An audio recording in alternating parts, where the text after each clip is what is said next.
আপনারা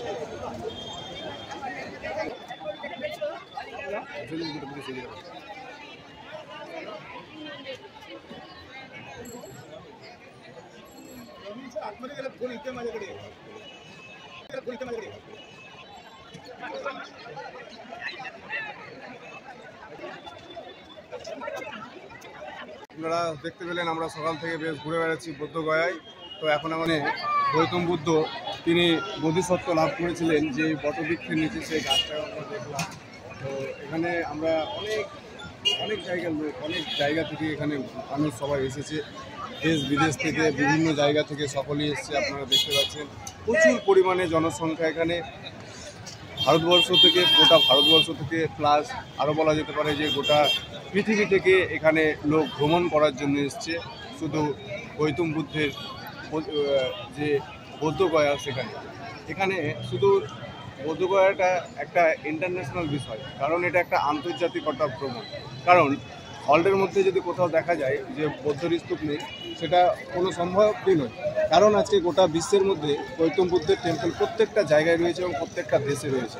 এবং গৌতম বুদ্ধের যেই দেশ, সেই দেশের যে মানুষ আমরা আজকে এসটিএসসি ওবিসি তারাই হয়তো বুঝতে পারছি না যে গৌতম বুদ্ধ কে ছিলেন এবং গৌতম বুদ্ধকে আমাদের যে মিথ্যা আশা দিয়ে বোঝানো হচ্ছে।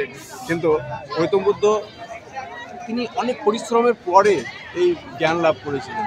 যেমন বলা যেতে পারে যে গৌতম বুদ্ধ তিনি যখন কপিলাবস্তু লুম্বিনী শহর থেকে তিনি গৃহত্যাগ করে বেরিয়ে চলে এসেছিলেন, তারপর তিনি বিভিন্ন দিন মাঠে মাঠে ঘুরে ঘুরে না খেয়ে খেয়ে জ্ঞান তপস্যার পরে তিনি সুজাতা বলে একজন মহিলার পায়েস খাওয়ার পরে তিনি বোধিসত্ত্ব লাভ করতে পেরেছিলেন।